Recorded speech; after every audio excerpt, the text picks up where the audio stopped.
Bonsoir à tous, nous sommes le 18 juin 2023. Je fais ce live Twitch sur les peintres de la scène française, les peintres contemporains vivants.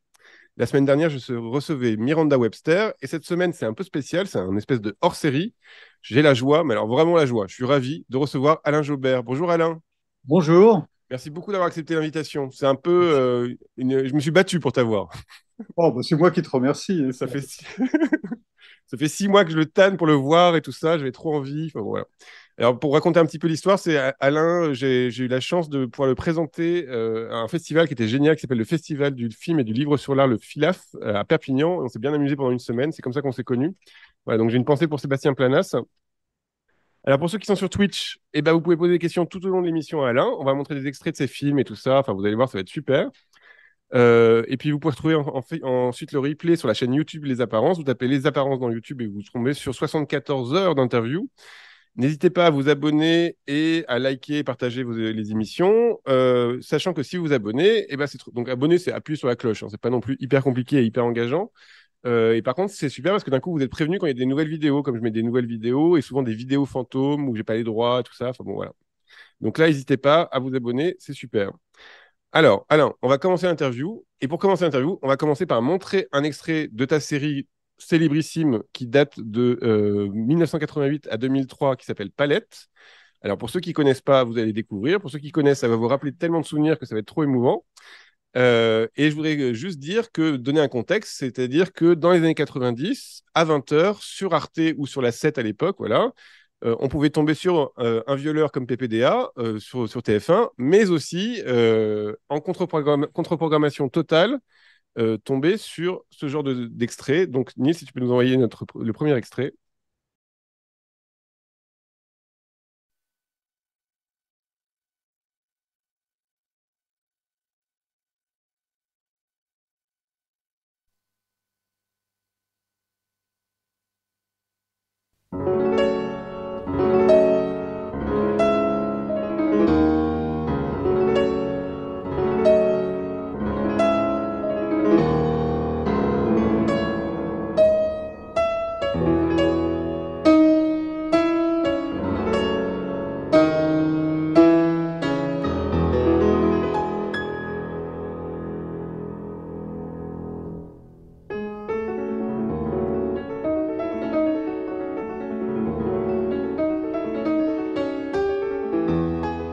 La femme nous regarde. Ses cheveux sont blonds roux. Ils sont ornés d'un grand motif rose, ruban ou fleur. Des perles en pendant d'oreilles, un mince ruban noir autour du cou et une perle ovale.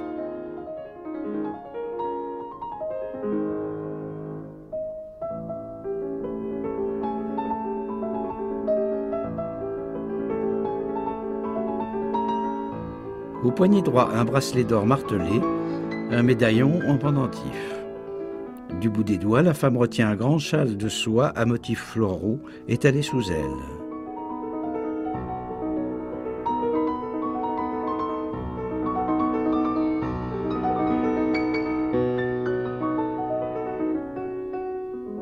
Nue, elle n'a gardé que ses mules de soie jaune bordées d'un galon bleu. L'une d'elles est tombée sur le lit.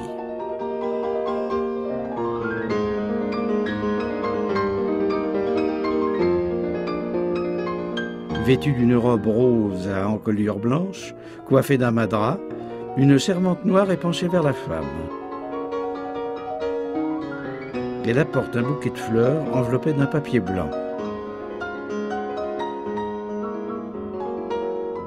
Au pied du lit, un tout jeune chat, dressé haut sur ses pattes.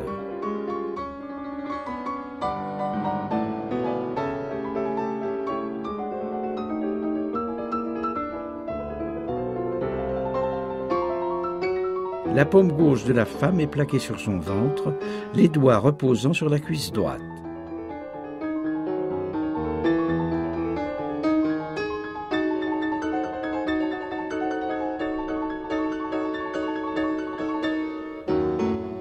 La toile, datée de 1863, est signée Édouard Manet.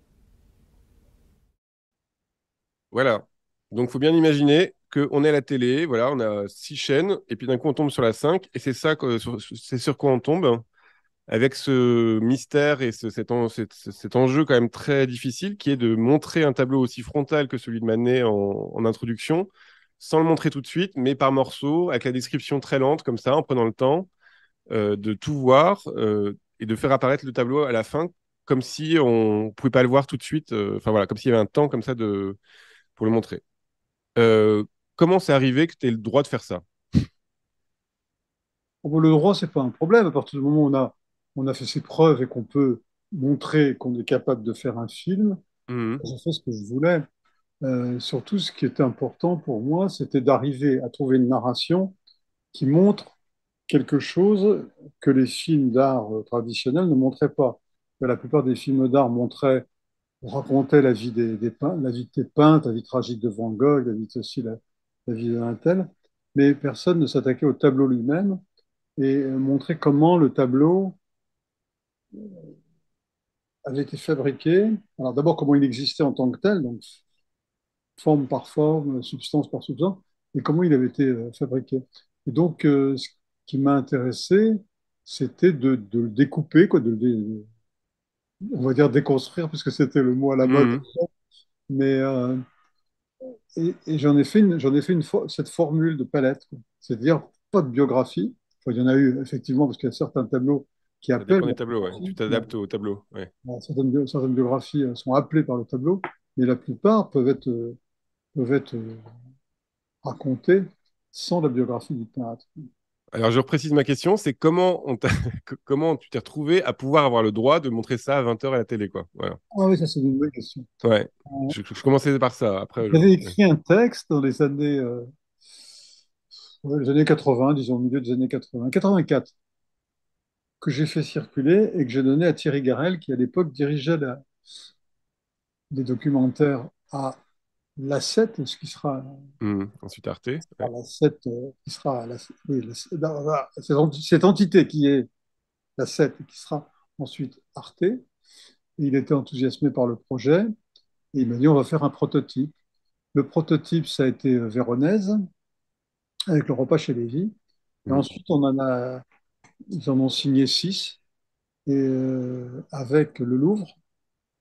Et ce que voyant, Orsay a fait la même chose. Donc, on a eu une espèce de rivalité entre euh, le Louvre, Orsay, puis Pompidou. Donc, 6 fois 3, 18, ça faisait déjà 18 films sur les 2 ou 3 années qui venaient. Et au début, je me disais, c'est pas possible. On peut pas adopter le même principe tout le temps, ça va être emmerdant, en fait, hein. Mm. Pas du tout.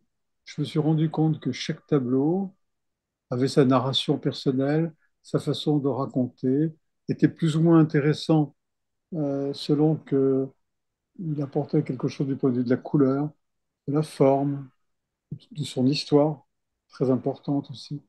Et donc, voilà, bah, la série a vogué. Et comme elle a été au départ de Arte, donc ces fameuses 8 heures du soir quand Arte s'est ouvert, quand on a Mm. appuyé sur le bouton puis on tombait sur la peinture, elle a eu beaucoup de succès et elle a continué jusqu'à ce que, ok, ça a duré 15 ans, hein, c'est pas, je vais pas à me plaindre, non plus. Ouais, ouais. Jusqu'à ce qu'une sorte de révolte intérieure quand même de la maison dise, mais oh, il en fait trop, lui, voilà. Sinon, ça a très bien marché. Voilà.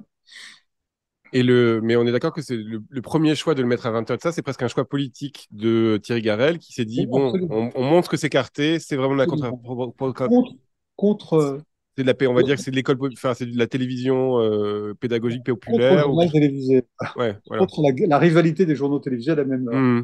Là, on montre des belles images et tout le monde est content. Et après, la forme que ça a pris des émissions Palette, c'est c'est des émissions très sobres, très factuelles, très documentées. Euh, j'ai découvert que t'avais été journaliste scientifique au départ, enfin, tu étais marin et après journaliste Oui, oui, scientifique. bon, ma carrière en Bon, tant que une vie un marin, peu, une vie, peut-être on aura le temps d'en parler, mais une vie un peu folle.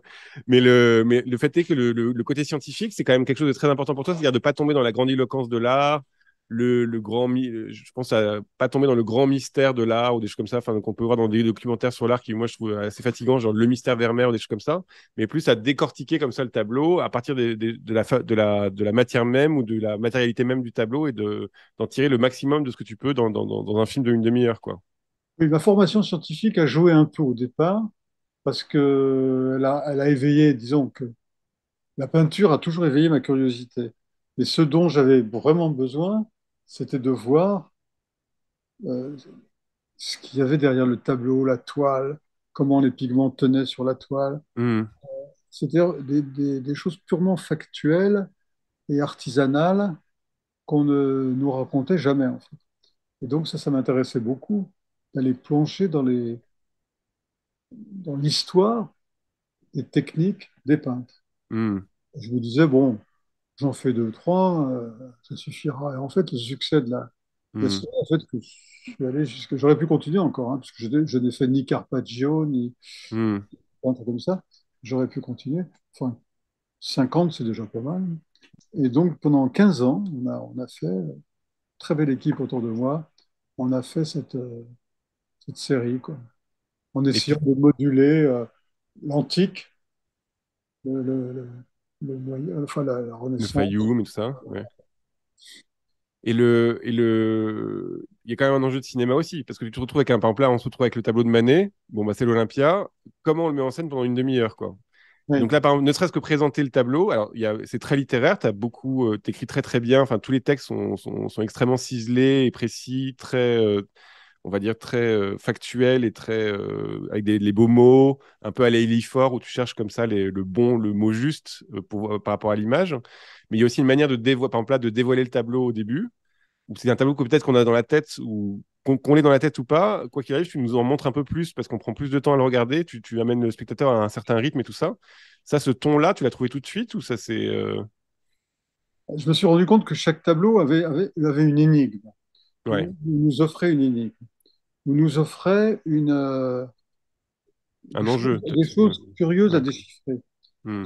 L'idée, c'était une idée hitchcockienne, disons, c'était de montrer des choses, montrer des faits, des images, etc., pour aboutir à, pas la vérité, mais à une espèce Hmm. de résolution d'énigme qui elle-même n'est pas définitive, quoi, qui juste montrait qu'un tableau, c'est pas seulement une surface colorée, comme ça qu'on voit dans un musée en passant en courant, mais qu'on pouvait en tirer énormément d'informations ou de plaisir, évidemment. Hmm. Et donc j'ai beaucoup travaillé sur le scénario, en effet. Ça m'intéressait. Alors d'abord, j'ai beaucoup travaillé sur le texte. J'ai tenu à écrire tous les textes moi-même. J'ai voulu aussi faire l'agencement des séquences et des récits de façon telle que ça crée cette espèce de nébuleuse autour du tableau et autour de son énigme. Hmm. Donc, si tu veux, ça finit par faire une formule, quoi. Alors ça, on va voir que tu as inventé presque Personne n'a plein de... ajouté Pardon. depuis, mais qui... Ouais. On va voir que tu as inventé presque une grammaire autour de la peinture. C'est-à-dire que t'as vraiment eu, t'as inventé, enfin, moi, je trouve que tu as inventé presque une grammaire cinématographique sur comment montrer la peinture. Mais alors, je voulais savoir comment ça se passe le protocole quand on part de zéro. Donc, par exemple, là, on va dire, on part de ce Manet-là. Qu'est-ce qui se passe par rapport à l'Olympia de Manet? Tu lis tout ce qu'il y a eu sur l'Olympia, tu pars des textes, tu écris un scénario, tu pars de l'image et d'un coup, tu te demandes comment tu vas mettre en scène l'image. Enfin, qu'est-ce qui prédomine? Tu fais un montage d'abord, les choses se font en parallèle. Après, tu choisis des musiques aussi. Je Ouais, lis, ouais. je digère la littérature. Quelquefois, il y en a tellement que c'est impossible, hein. Par exemple, Mhm. la Sainte-Anne de Léonard, c'était impossible de lire tout. Il y a des milliers d'articles Mhm. de langue. Donc, Manet, c'est déjà pas mal. Donc, je lis. Je vais aussi voir le laboratoire quand le tableau est passé au laboratoire et qu'il a été Donc la restauration, des choses comme ça. Ouais. un travail de je picore, disons, Mhm. le tableau, mais sans essayer d'avoir une vue complètement exhaustive. J'essaie de raisonner enfin par moi-même et puis Mhm. sans passer par le canal assez étroit finalement des gens qui avaient analysé déjà l'œuvre, quoi. Et puis après, eh ben, je commence à faire un scénario qui est lui-même extrêmement mobile. C'est-à-dire qu'il y a des fragments qu'on peut mettre avant, après, et Hmm. déplacer. C'est exactement le travail qu'on faisait au montage, c'est-à-dire qu'on était sans arrêt en train de déplacer des fragments, si bien que la forme finale du tableau était le fruit, disons, de plus de travail de montage que de Hmm. travail de lecture ou d'apprentissage. Bon, évidemment, il ne faut pas rater quelque chose. Il faut faire Hmm. semblant d'être savant. Mais évidemment, je n'ai pas tout lu sur la question et j'ai essayé de comprendre. Alors, du coup, effectivement, j'élimine les éléments biographiques et ça ne m'empêche pas de lire, Oui, bien évidemment, sûr. Ouais. Manet, savoir qui il était, pourquoi il a fait ça, comment Hmm. il a fait, qu'est-ce que. Voilà. Et là, par exemple, là, il y a toute l'histoire aussi de qu'est-ce que ça a eu comme aventure au salon. Enfin bon, voilà. Ouais. Donc, Mais l'image, elle vient après, en fait, alors quand même. oui, mais j'ai beaucoup travaillé à partir de l'image surtout. Et quelquefois, quand elle ne me plaisait pas, eh ben, je retournais la tourner. Mais en général, on ne peut pas aller tout le temps comme ça solliciter les tableaux. Hmm. Donc, en général, la séance ou les séances de tournage dans les musées étaient très, très complètes. J'ai fait beaucoup de choses à partir d'idées que j'avais, enfin, préconçues, et à partir desquelles je sentais que j'allais faire des explorations. Et la voix off de l'acteur, donc Marcel Cuvelier, qui fait la Alors ça, voix. c'était ma hantise au départ. Ouais. Je disais, tous les films d'art, y compris ceux fameux de René du début et tout ça, Hmm. sont mortels d'ennui à cause des voix solennelles, Hmm. comédie française, etc., etc. Je pourrais jamais y arriver, comment faire et tout. J'en parle à Thierry Garel, je lui dis, écoute, je veux pas ça. Je veux une voix qui serait notable. Il me dit, mais ma fille, oui, sa fille est actrice. Hmm. Il y a un type qui s'appelle Cuvelier, Marcel Cuvelier. Alors bon, j'ai regardé qui c'était. C'était un type qui avait joué les seconds couteaux dans les films de gangsters. Et le père enfin, le rôle de Folcoche dans Vipère au point. Hmm. Et il me dit, je trouve que sa voix est très très bien. Je fais venir Cuvelier. Et il est mort il n'y a pas très longtemps, d'ailleurs, presque 100 ans. Et puis, bon, alors évidemment, il a tendance tout de suite à faire de l'emphase, hein. Je dis, Hmm. Marcel, on fait une voix complètement neutre et blanche. Puis de temps en temps, vous mettez un Ouais, petit il y a des poivre, petites de virgules quand même, voilà, d'humour ou de. Ouais. voilà. Et ça a été une réussite formidable, formidable. Et ça, tu le fais à la fin du montage? C'est-à-dire Ah que ouais. tu. Ouais, Et quoi, je suis même obligé de recommencer, quoi. ouais, En c'est général, ça. c'est ma Ouais. voix. On fait tout le montage avec ma voix. Ah, c'est ça, ouais. C'est ça qui Ma voix m'intéressait, ouais. intervient Ouais. de temps en temps quand il y a des longues citations, des lettres, enfin, des correspondances, des rapports, des choses comme ça. Mais Hmm. en principe, la plupart des commentaires sur les tableaux, c'était la voix de Cuvelier. Hmm. Si jamais au dernier moment du montage, on s'aperçoit qu'on a fait une grosse bêtise, à ce moment-là, je le fais revenir au studio et puis on réenregistre. Mais on n'aime pas ça. Vous savez tous qu'on n'aime pas ça parce qu'on ne retrouve jamais la tonalité, c'est très difficile. Donc voilà, et ça s'est passé très très bien, très harmonieusement pendant des années avec, avec les techniciens, en particulier les techniciens de Pompidou. Hmm. On allait faire les montages, enfin pas les montages, mais les finitions dans dans les régies de Pompidou. C'était leur façon de payer leur part, parce qu'ils ne Ouais, il payait en nature, voulaient quoi. pas Ouais. mettre Au d'argent. studio. Ouais.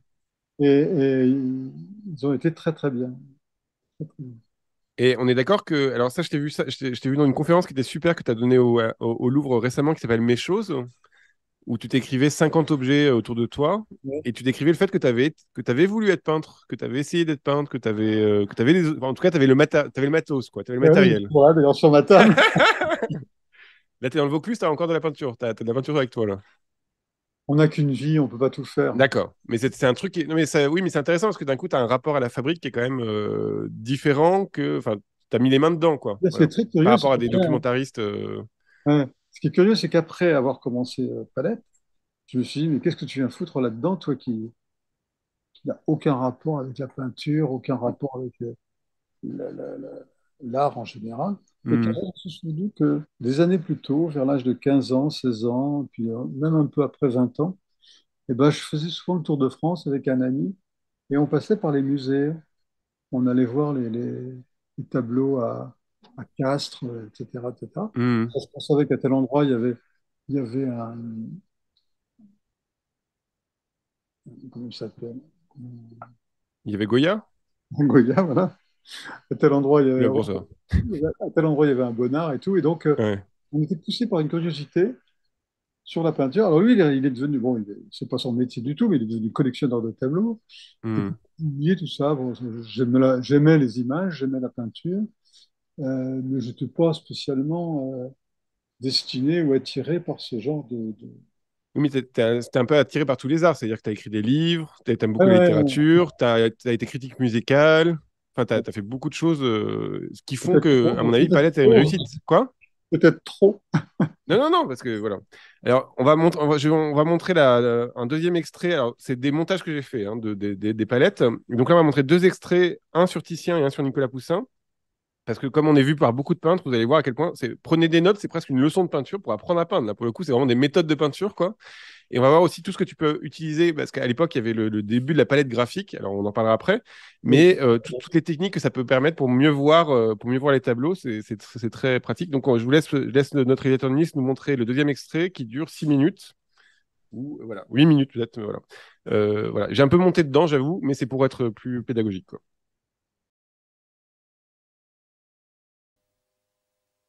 Le concert champêtre est un des tableaux les plus célèbres du Louvre.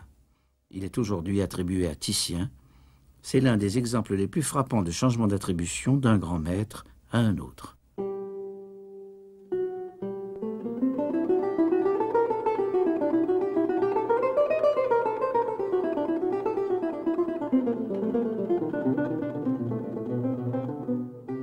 Les peintres vénitiens sont les premiers à faire usage de la toile tendue sur un châssis, mode de support qui se généralise vers la fin du XVe siècle. La toile était préparée à l'aide de gesso, enduit blanc composé de gypse en poudre, mêlé à de la colle animale. Cette couche était teintée en brun ou en brun rouge, de façon à obtenir une surface neutre, l'imprimatura. Sur l'imprimatura, une esquisse sommaire était tracée, le plus souvent au pinceau, à l'aide d'un pigment un peu plus foncé. Puis la composition était ébauchée de façon fluide, à l'aide d'un blanc ou d'un gris très clair. Les ombres étaient laissées en réserve dans la teinte du fond.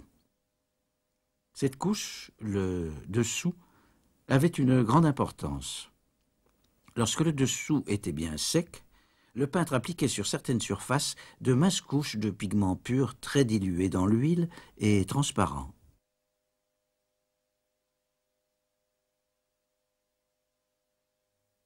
La teinte finale était produite par accumulation de ces films translucides ou glacis. Différents tons de rouge étaient obtenus à partir d'un même pigment en faisant varier le nombre des glacis. Il pouvait y avoir ainsi des dizaines de couches successives formant une sorte de prisme. C'est la réflexion de la lumière sur la sous-couche très claire du dessous qui crée cette luminosité si particulière avec ses effets de transparence, de profondeur, de reflet. Le peintre finissait son tableau en équilibrant toutes ces teintes. Les glacis étaient réservés aux tissus, aux carnations, aux bois et aux métaux. Et bien entendu, la plupart des autres surfaces étaient peintes en pleine pâte et avec des pigments opaques. Le concert champêtre est couvert d'un vernis épais qui a jauni et s'est encrassé, brunissant les corps et faisant se confondre les bleus et les verts. La gamme de couleurs perceptible est cependant simple et claire, assez proche de celle qu'on observe dans plusieurs œuvres de jeunesse de Titien. L'habit rouge du joueur de luth rassemble autour de lui les autres couleurs de la toile. Ce rouge entre en résonance avec le vert cru des prairies, avec le vert plus sombre des arbres, avec le bleu du ciel, avec les éclats blancs de la carafe ou des chemises, enfin avec les ocres et les roses des carnations féminines.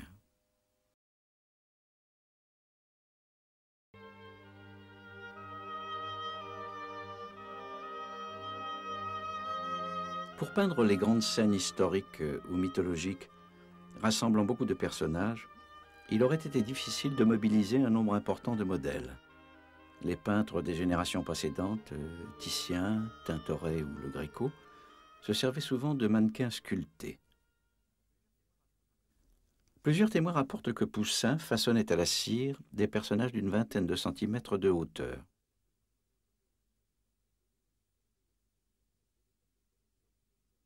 Il les habillait et les plaçait sur une sorte de scène quadrillée qu'il fermait d'une toile de fond. Il mettait en place aussi les élévations de paysages ou les architectures. Il pouvait ainsi étudier la perspective, la position des personnages, leurs mouvements et leur rapport avec le décor. Enfin, Poussin enfermait sa maquette dans une boîte. Sur les parois, il ménageait des fenêtres pour l'éclairage. Sur la face avant, un œilleton lui permettait d'étudier l'orientation de cet éclairage.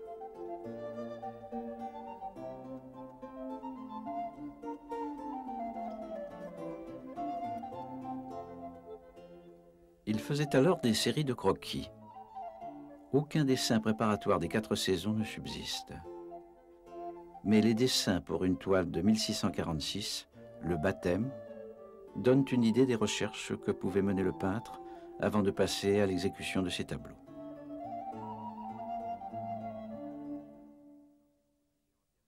Dans ses compositions antérieures, Poussin avait utilisé les principes de la section d'or et des systèmes de perspective savants. Dans l'enlèvement des Sabines, la perspective renforce l'effet d'éclatement, de fuite et de dispersion dramatique de la foule.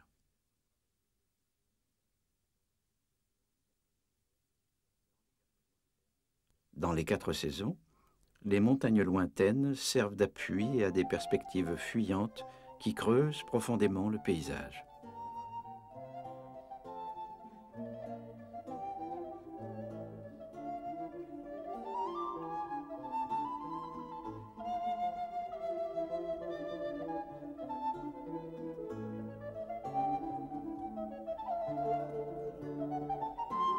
Les 4 tableaux sont l'aboutissement d'une longue recherche sur le paysage, poursuivie par le peintre durant toute sa carrière.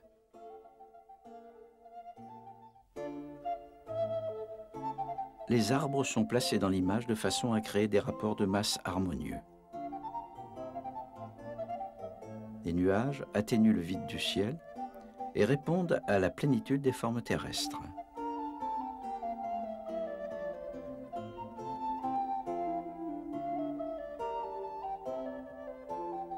Les rochers bordent le cadre comme des coulisses de théâtre.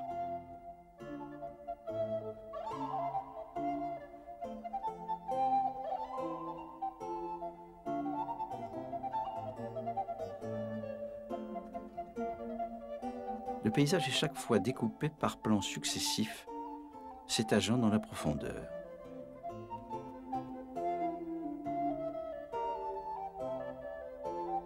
Tous ces écrans repoussent les personnages sur le devant de la scène, dans le tiers inférieur du tableau.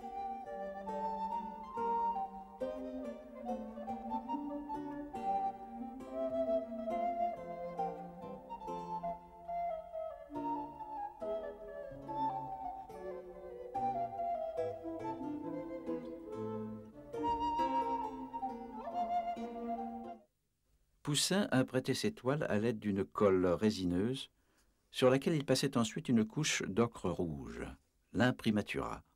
Venait ensuite le dessin, puis une ébauche rapide composée d'un mélange d'huile, de jaune d'œuf et de blanc de plomb. Cette couche maigre, qui séchait vite, permettait de passer aussitôt à l'exécution. Poussin est resté fidèle à une palette réduite, utilisant les pigments les plus courants à l'époque. Pour les rouges, du vermillon, de l'ocre rouge, du minium. Pour les bleus, du lapis lazuli, de l'azurite. Pour les jaunes, de l'ocre jaune, du massicot, du jaune de plomb.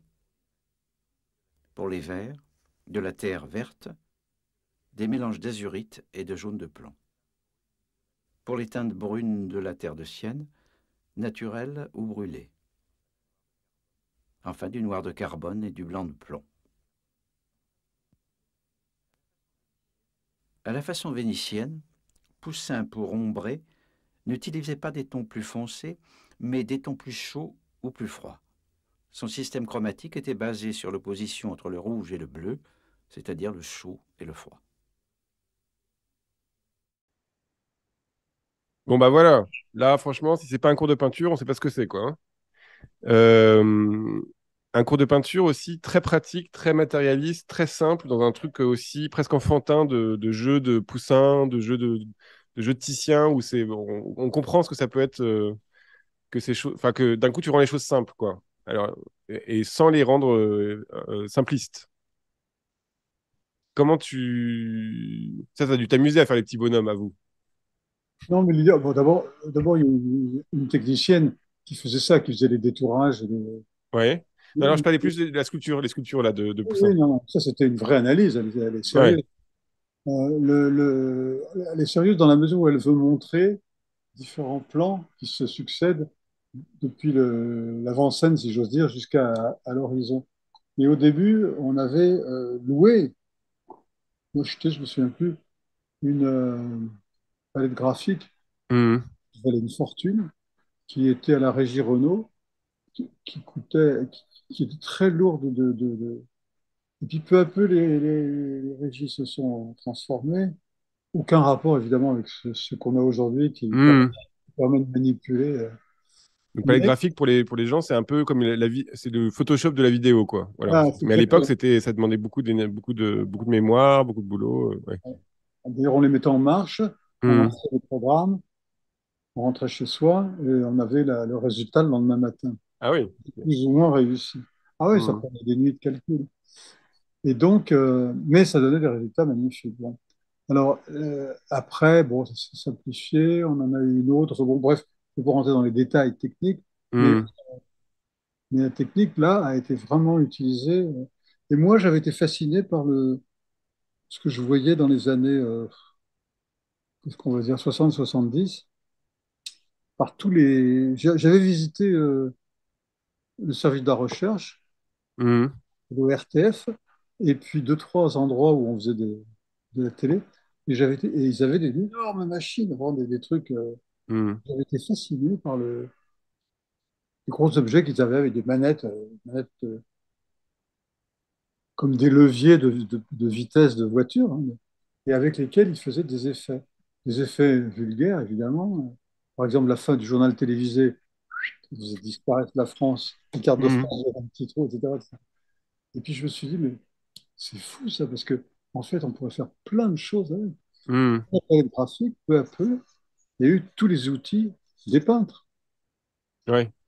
Pinceau, peinture, la gomme, le crayon, le caire, enfin bon, moi je passe. Mhm.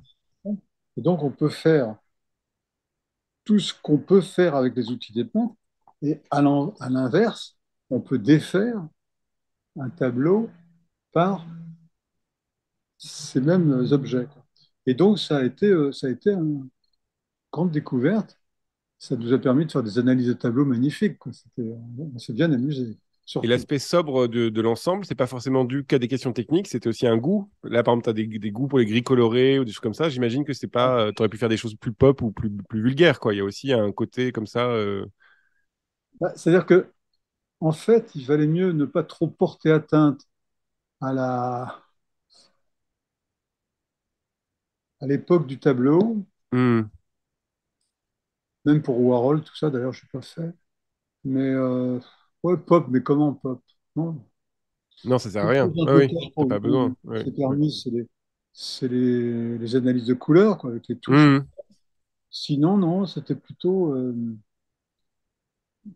On essaie de rester le plus rigoureux possible par rapport aux gammes de couleurs qu'avaient les peintres, aux techniques qu'ils employaient, à la façon qu'ils avaient de procéder pour mettre en scène, mettre en paysage leur Hmm.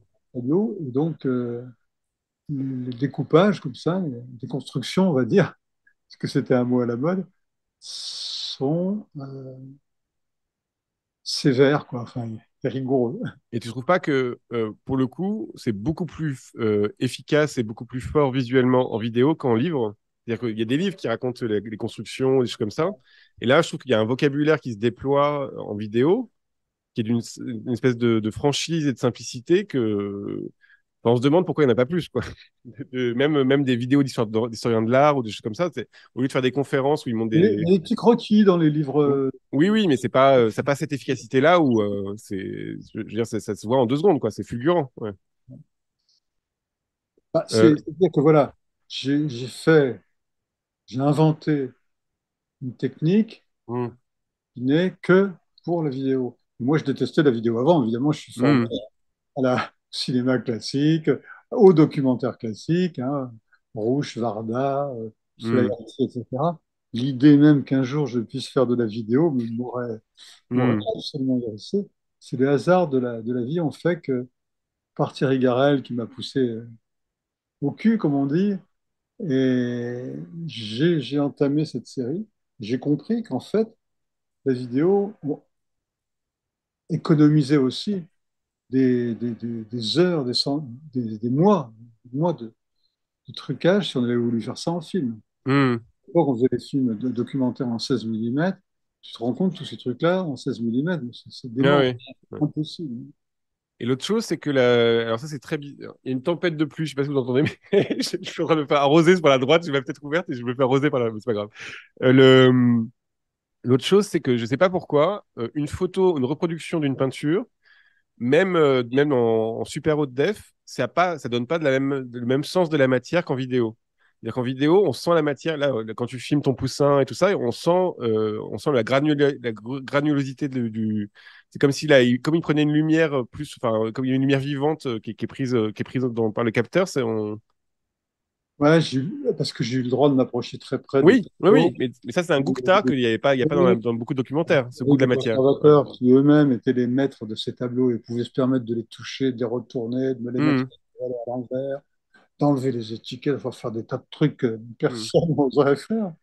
Mais ils le faisaient. Et et puis surtout, une espèce comment on peut dire? Ah, c'est-à-dire, la vidéo exacerbe un peu la couleur. hum. Déjà, Ça dans tue un peu, ouais. Ouais. dans les musées, les tableaux sont maintenant presque tous ouverts. Ils sont dans des éclairages absolument morbides. Hum, Bah, c'est très rare d'avoir ce que moi j'ai eu, c'est-à-dire on te prend le tableau, on le décadre, on te le pose sur un chevalet, on l'éclaire comme on veut, sauf les choses qui auraient eu un peu de, comment dirais-je, de fragilité, mais je n'ai pas eu vraiment de cas comme ça. hum. Et donc, tu es le maître absolu de ton image, là, c'est vraiment formidable. Et alors, c'était quoi la seconde partie de ta question? C'est en fait que je trouve qu'en vidéo, la matière de la peinture Ah oui, voilà. a plus de présence. Donc, on s'approche et on le voit de très près, quoi. Il y a Ouais, une ouais. hauteur, Oui, mais même une photo, ce que je paradoxalement, veux dire que même une photo près. Ouais. alors que la vidéo, c'est tout plat, on a Hum, une matière. On s'arrangeait pour mettre en valeur la matière, évidemment. ouais. Même on truquait un peu de temps en temps. Par exemple, le chat noir qui est sur les pieds de l'Olympia, puisqu'on l'a vu tout à l'heure, Hum. on ne le voit pas au musée. Oui, Mais il est assez bouché, ouais. ça Ouais. arrive comme ça, tu vois une espèce de vague. Et pour le voir, il faut se pencher, il faut cligner un œil. Enfin, et il est complètement fondu dans le noir.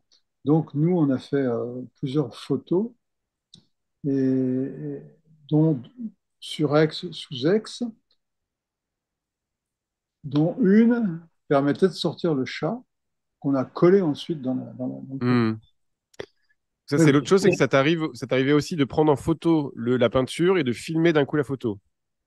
C'est ça, oui, mais hein? ce qu'on faisait de Ouais. toute façon, hein. Toi, tu faisais ça. Ouais. On a fait les prises de vue avec la caméra, tout ce qu'on pouvait faire d'honnête et de non dangereux avec la caméra. Hum, Ensuite, on avait un photographe qui a toujours été sur les 50, sur 49 tableaux. Claude Gaspari a fait des photos grand format, hein, à la chambre photographique, hum. plusieurs photos. Et c'est à partir de ces photos sur le banc titre qu'on a travaillé essentiellement. Donc déjà, on a une matière qui a été Alors, le banc titre, c'est un peu l'ordinateur, quoi, on peut dire. Non, le banc titre, c'est quand tu filmes la photo. Ouais, formellement avec une ouais, c'est ça. caméra. Ouais. Et si tu veux, déjà ces photos qu'on faisait était éclairé spécialement, un peu de côté, un peu de travers, etc. De façon Hmm. à mettre en valeur la touche, évidemment. C'est ce qui nous intéressait le plus dans certains tableaux, pas tous, il y a des tableaux qui n'ont pas d'intérêt de ce côté-là. Et donc, tout s'est fait grâce aux photos Hmm. de Claude Gaspari. Sinon, on Et- n'aurait pas pu. On ne peut pas rester 50 heures avec les éclairages et tout. Bien sûr. Les seuls tableaux sur lesquels on a fait vraiment des tournages, euh, sans photo, presque sans photo. Enfin, c'est des tableaux géants. C'est le- l'enterrement Une, hors Norme une os de canard. Ouais. et le. Comment ça s'appelle? Une os de canard, non? Non, non, c'est pas des noces de Cana. Non, les noces de Cana, effectivement, c'était. Non, le Ouais. repas chez Lévis, c'est un peu l'équivalent des noces de Ah oui, Cana. pardon. Ouais, Mais pardon. on n'a rien fait. Et l'autre, qui est le radeau de la Méduse. Ah oui, bien sûr. Ah, en plus, il y a des reflets Donc, de noir. Ouais. ils nous ont tout décroché au Louvre, toujours, très gentiment. Hmm. De là, trop grand, trop gros, trop. Et là, quand tu fais quand tu es sur ton banc titre, donc tu as, ta grande photo, tu as ta caméra, là, tu sais, non, tu sais absolument quel mouvement tu vas faire de caméra, tu sais où, Non, comment c'est entre le scénario et la mise en scène, le pas moment du tournage, il y a. forcément. Mais disons que j'ai une zone qui montre un certain nombre de lieux, d'objets, Hmm. touches. Je peux faire un mouvement qui va d'une touche à une autre, ou bien simplement rentrer dans la matière grâce à la touche. Et comme les photos étaient extraordinairement fines, Hmm. on avait tout le loisir de faire ce qu'on. On Hmm. en faisait un bon paquet, hein, c'est-à-dire on faisait au moins 12 photos grand format, comme ça, pour chaque tableau. Et le montage en lui-même, ça mettait du temps alors aussi. C'était quoi? C'était On a fait 15 films, ouais, non, 50 films en 15 ans. ouais, quand même. Donc, Ouais. ça Ouais. veut dire qu'on a bien roulé, quoi. Ah, t'as bien bossé, mais oui, oui. Le montage, oui, parce que, C'est là où c'était le plus long. ouais, on va dire 3 à 5 semaines. Hmm. Alors, là, Comme on je va. dis, c'est pareil pour le montage, c'est comme pour la palette graphique, c'est-à-dire que Hmm. tu Bien t'apprêtes sûr. sur ton truc et tu peux faire beaucoup, beaucoup, beaucoup. Au début, on pouvait même pas, on avait des bandes vidéo, Oui, bien là, sûr. Ouais. et on faisait un montage, on prenait les morceaux, on les collait, et dès qu'on était repassé 6 ou 7 fois, il fallait Hmm. tout recommencer parce que tout était flou, brouillé, enfin bon, mais ça a pas, heureusement, ça n'a pas duré longtemps. J'étais contemporain de ces 2 ou 3 révolutions de, ouais, enfin, de la vidéo, quoi. Hmm. Et là, tu as un format aussi Alors, c'est peut-être un format que les gens ne se rendent pas compte, mais c'est un format 4 tiers. Donc, c'est un format que les cinéastes aujourd'hui, snob, adorent, parce que c'est un Ah format ouais. qui n'existe, qui n'a plus de format, presque, qui n'a plus de. Mais c'est un format vidéo, en fait, quoi. Il est très beau, d'ailleurs, hein, c'est un format de tableau. Enfin, donc, C'est-à-dire que si tu prends un format allongé comme ça, il y a ouais. beaucoup de Donc, ça choses que serait tu 16 peux neuvième vraiment filmer. C'est impossible. Comment? Beaucoup de choses que tu ne peux plus vraiment filmer en Oui, c'est format. ça, ouais. T'as pas le morceau, quoi. Là, t'as un vrai morceau, il y a un effet de rond, presque. Il y a le rond dans le. Ouais. Il y a l'œil dans le carré, quoi. Ouais. Alors, on va voir une deuxième, un montage que j'ai fait en 1 heure, donc j'ai un peu honte, c'était pas en 3 semaines. Ce qui m'intéressait, c'était tout le vocabulaire que tu arrives à trouver grâce à la vidéo. Donc, on va avoir un morceau de Piero della Francesca où on voit l'objet vraiment, c'est-à-dire on voit la plasticité de l'objet, sa matérialité. Ensuite, on va voir Pierre Bonnard où tu t'es amusé à être dans chez Bonnard et mélanger, fusionner comme ça les tableaux de Pierre Bonnard. Donc, on va voir la salle de bain de Pierre Bonnard, on va voir la chambre de Pierre Bonnard et on va voir comment tout ça se joue.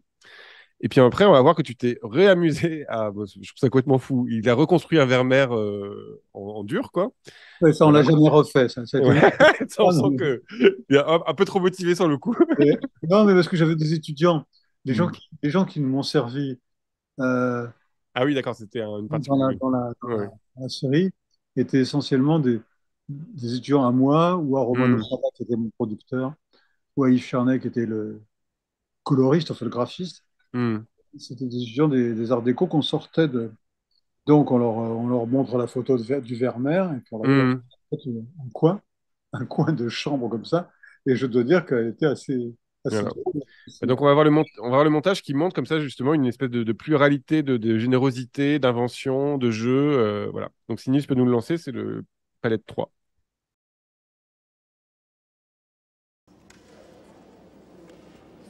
La peinture proprement dite, qui mesure 58 cm,4 sur 80,5, est déposée sur un support plus large composé de 2 planches de peuplier à veine horizontale. Les bords non peints servaient de support à un cadre. Les trous des clous fixant ce cadre au panneau sont visibles. La couche dure, sur laquelle a été peint le tableau, fait saillie sur les bords. Comme c'était l'usage à l'époque, le gesso recouvrait aussi le cadre afin d'être peint ou doré. Les planches sont cintrées avec le temps. La radiographie permet d'en reconstituer l'histoire. À une époque ancienne, on a dû clouer des traverses de bois. Ces traverses, s'opposant à la cambrure, ont provoqué la dissociation des 2 planches. Des pièces de bois en papillon ont alors été placées à l'arrière pour les ressouder. De nouvelles traverses, métalliques celles-là, placées au XIXe siècle et visibles sur un cliché pris avant la restauration de 1954, ont provoqué une seconde fissure au bas des pièces de bois. Les 2 fissures sont responsables de plusieurs pertes de peinture. D'autres écailles affectent les visages des 2 personnages de droite. Nettoyage et restauration ont permis de retrouver l'équilibre chromatique ainsi que divers indices du travail de Piero. Le turban au pli contourné a été dessiné grâce au spolvere ou poncif, une technique empruntée à la fresque. Le dessin est reporté à l'aide d'un calque troué et d'un petit tampon de tissu rempli de pigments. Même technique dans le tracé des feuilles d'acanthe des chapiteaux. Un dessin à la pointe d'argent ou à la pierre noire est perceptible dans les contours de la main du personnage blond ou dans les lignes des architectures. La radiographie montre que les architectures ont été dessinées et peintes en laissant la place pour les personnages. Seule exception, l'épaule droite du personnage blond a été agrandie en mordant sur le dessin du mur du fond. Autre repentir très visible, le contour du crâne du personnage de droite a été modifié. De l'autre côté du palier, le petit salon. Intérieur blanc.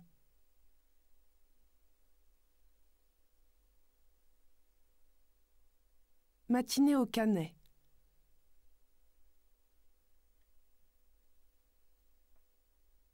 Vase de fleurs sur la cheminée. De même, la salle de bain sert de décor à une vingtaine de tableaux. Nu debout.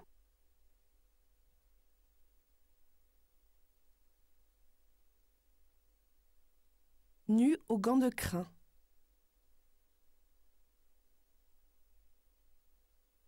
Sortie de la baignoire.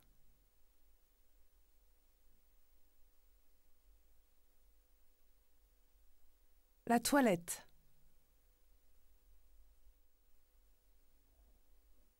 Nu à la baignoire. Le modèle chaque fois est Marthe Bonnard, compagne du peintre depuis 1893. Femme-enfant de petite taille, au corps délicat, mince et svelte, elle a été le sujet de 384 tableaux, dont 147 nus. L'atelier, enfin. Bonnard l'a fait construire au nord de la maison. Une mezzanine en trapèze, limitée par une balustrade, surplombe de quelques marches un espace rectangulaire. Sur un côté de cette partie basse de l'atelier, une grande baie vitrée partagée en 4 bandes verticales, la partie centrale s'ouvrant comme une fenêtre. Cette verrière donne sur les jardins voisins et sur l'arrière-pays cannois. Dans le toit, une autre verrière. De cette pièce, Bonnard donne en 1932 une première peinture, aujourd'hui non localisée. Puis une lithographie.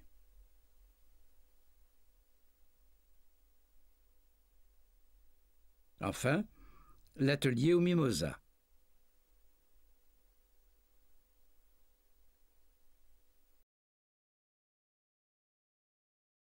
Les proportions de ces intérieurs et le rendu des perspectives sont tellement précis qu'un auteur a pu en dresser les plans et en déduire que Werber travaillait assis, très près de son sujet, avec l'œil situé à environ 1,10 m au-dessus du sol. Le même auteur en a conclu que le peintre devait mesurer entre 1,65 m et 1,70 m. À partir des seules informations contenues dans l'Astronome, il a été possible de reconstituer exactement son décor et de vérifier la fidélité des lumières, des ombres et des proportions. Pour passer du décor de l'astronome à celui du géographe, il suffit de changer l'axe de la caméra et l'éclairage. D'une toile à l'autre se retrouvent les mêmes objets. Le pichet, la chaise aux têtes de lion, la viole de gambe.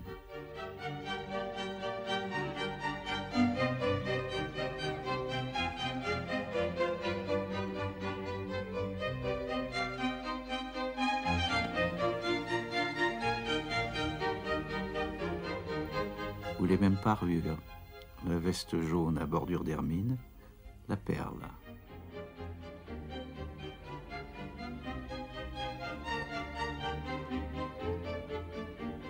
Il y a souvent des cartes sur les murs. Toutes sont d'authentiques cartes vendues à l'époque et dont les Hollandais aimaient à décorer leur demeure. Elles subsistent aujourd'hui dans diverses bibliothèques d'Europe et d'Amérique. Bon, alors normalement à ce stade-là, vous êtes hystérique, vous avez trop envie de revoir 50 fois 30 minutes de film de Alain Jobert, vous n'en pouvez plus.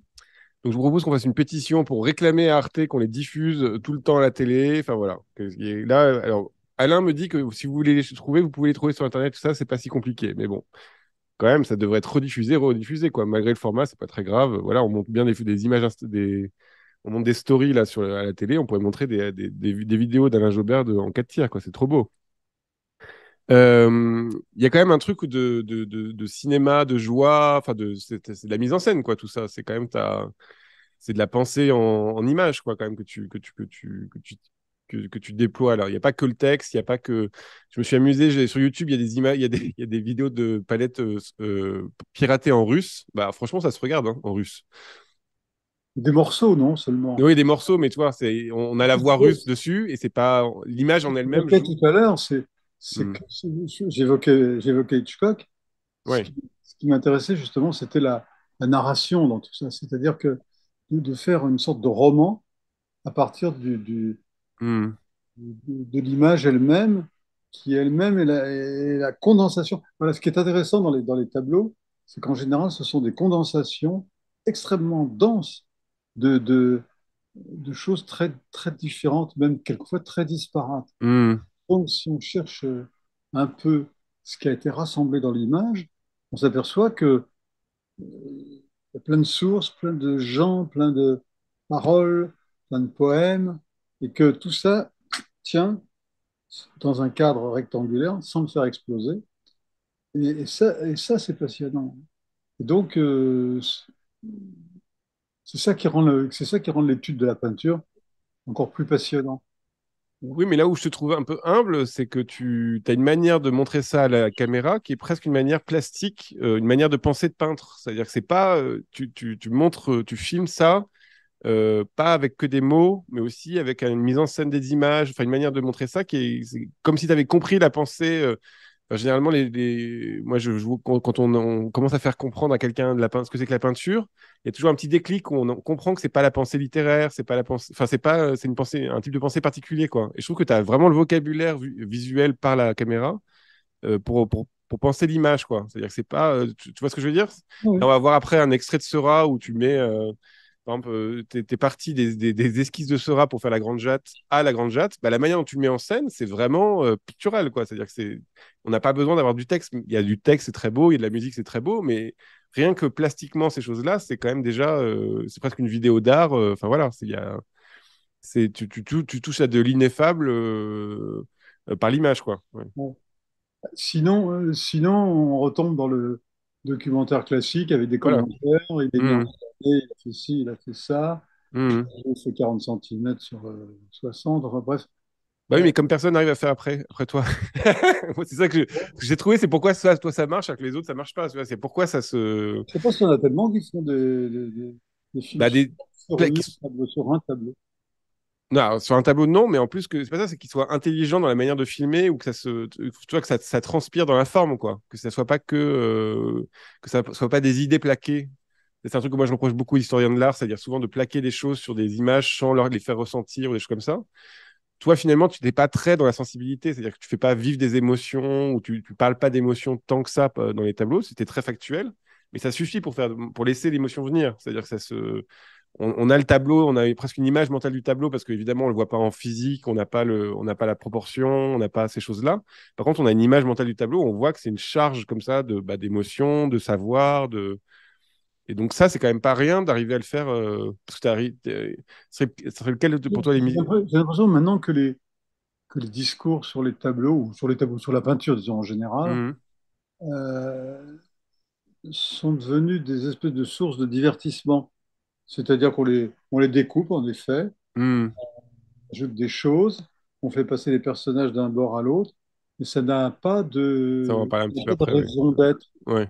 Ce n'est que pour faire joli et pour dire, vous voyez, si c'était pas de la peinture plate, ben, ça Mhm. serait du dessin animé ou de la télé.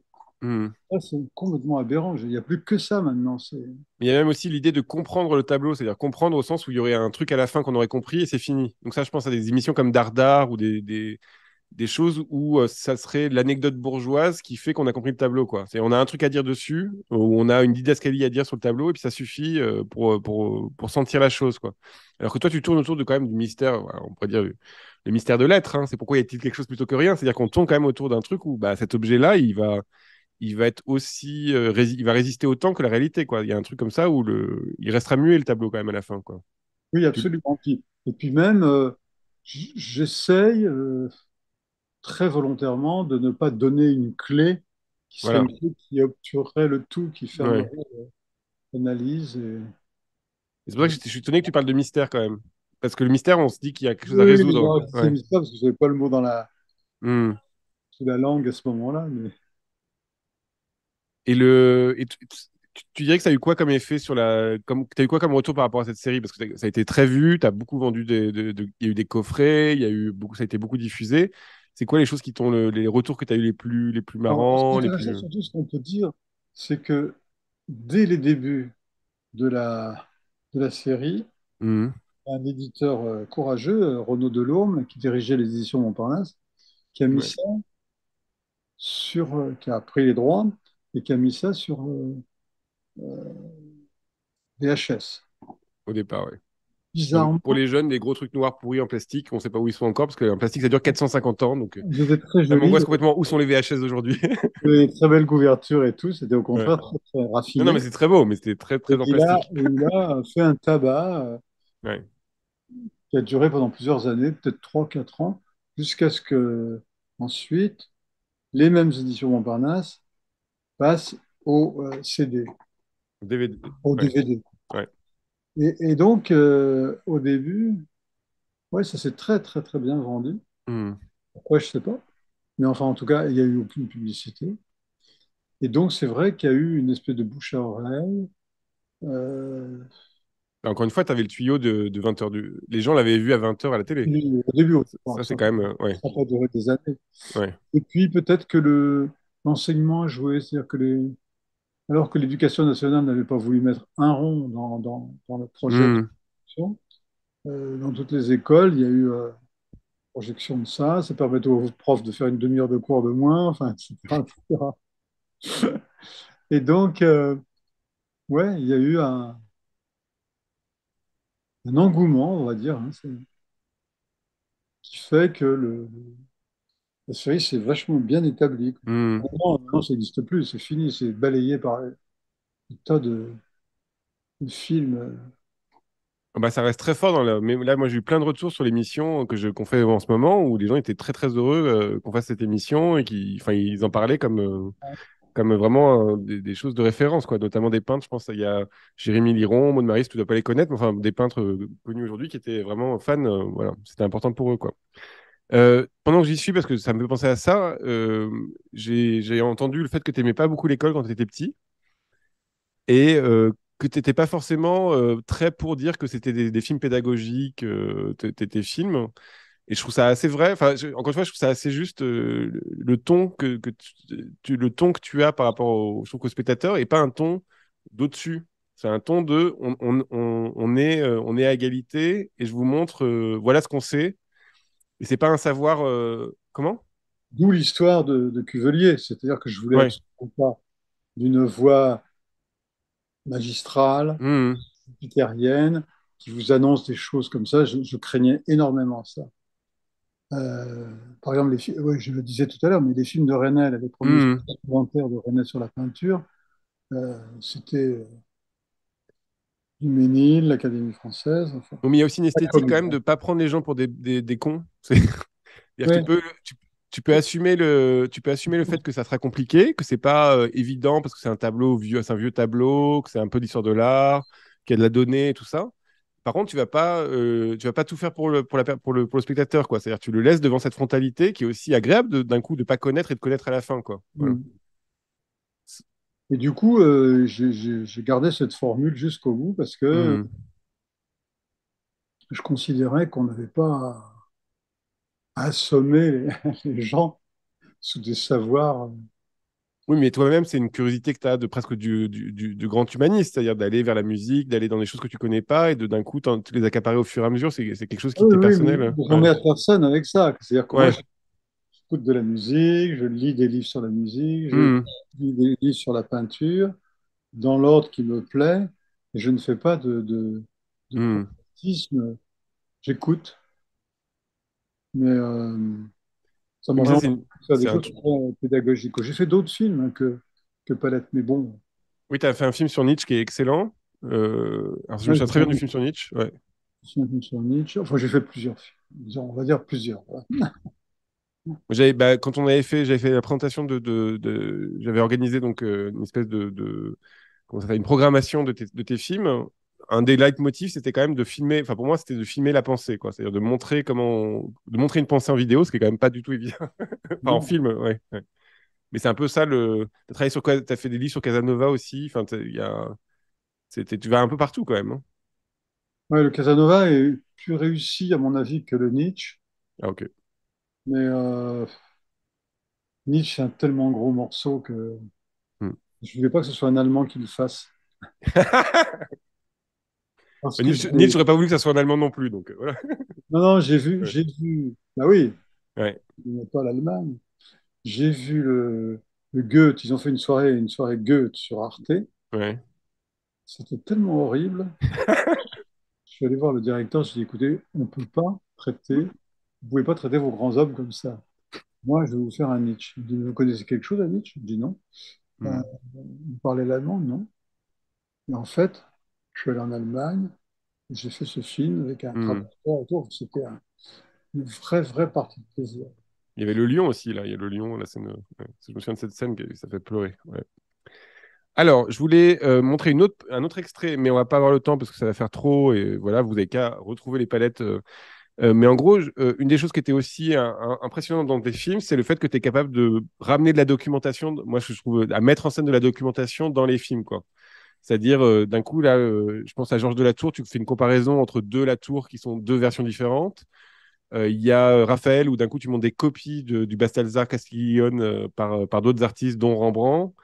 Il y a Bacon, Francis Bacon, qui utilise beaucoup des photographies pour peindre, et d'un coup tu montres à la fois la photographie et le tableau après.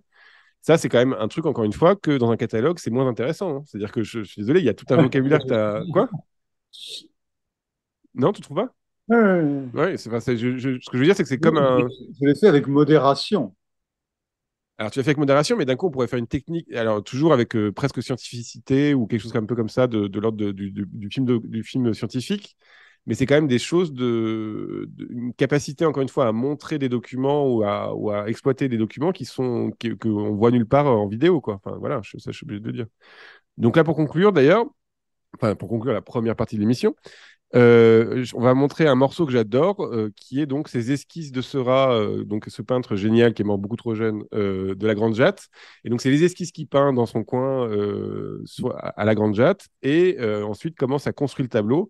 Et là, t'as fait une démonstration, c'est presque une démonstration, encore une fois, de ce que je dis, c'est-à-dire qu'est-ce qu'on peut faire avec des documents et un tableau, et je trouve que ça marche très, très, très bien. Donc, Samy peut nous envoyer l'extrait, je sais plus lequel, parce que maintenant on est perdu, mais voilà. La Grande Jatte est une île étroite et longue de la Seine. Elle fait face aux communes de Courbevoie et d'Asnières sur la rive gauche, de Neuilly et Levallois-Perret sur la rive droite. Vers le milieu du XIXe siècle, Asnières devient un centre de loisirs. La région attire les peintres. Pour peindre la Grande Jatte, Seurat se rend dans l'île en face du site de la baignade. Il tourne le dos au boulevard et aux guinguettes et choisit un angle de composition, évitant le restaurant Bal de l'Artilleur qui attirait les foules de toute la région parisienne. Seurat travailla tout l'été 1884 et produisit 27 petits panneaux, un même nombre de dessins, 3 toiles, en même temps qu'il travaillait à la grande toile dans son atelier de la rue de Chabrol. Seurat utilisa des planchettes de bois de 16 cm sur 25, vendues avec les boîtes à pouces. Ces boîtes servaient à la fois de palettes et de petits chevalets. Seurat peignait à l'huile directement sur le bois et il surnommait ses ébauches des croquetons.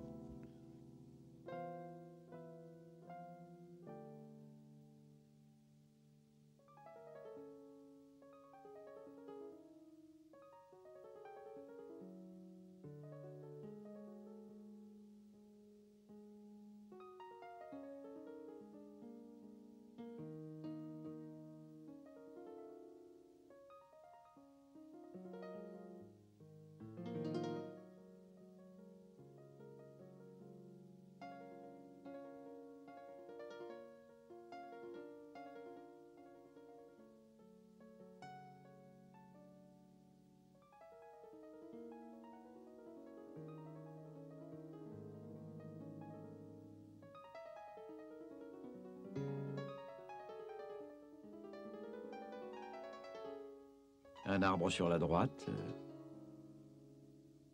Dans la version définitive, il ne subsistera de cet arbre qu'un minuscule fragment.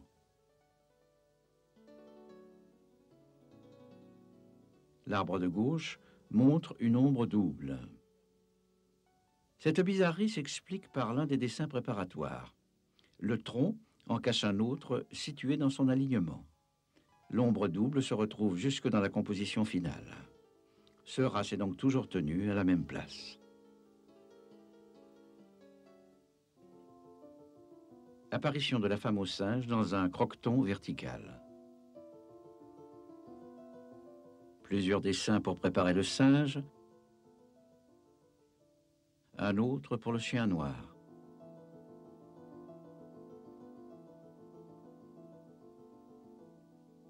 La promeneuse est cette fois accompagnée de l'homme élégant.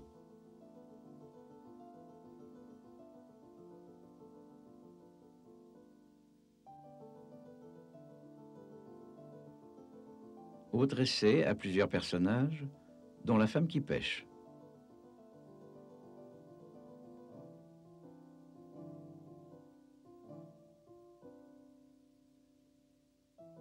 L'infirmière reprend une silhouette traitée plusieurs fois et n'est plus ici qu'une forme abstraite partagée par le voile qui tombe du bonnet, le rectangle noir et le chapeau de l'homme assis.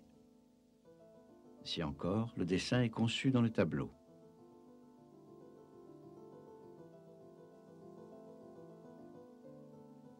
Même conception pour les deux jeunes femmes près du landau. À droite, les pointes de l'ombrelle et de la robe d'une femme assise hors du cadre. C'est l'explication des deux mystérieux triangles orange sur le bord droit de la toile finale.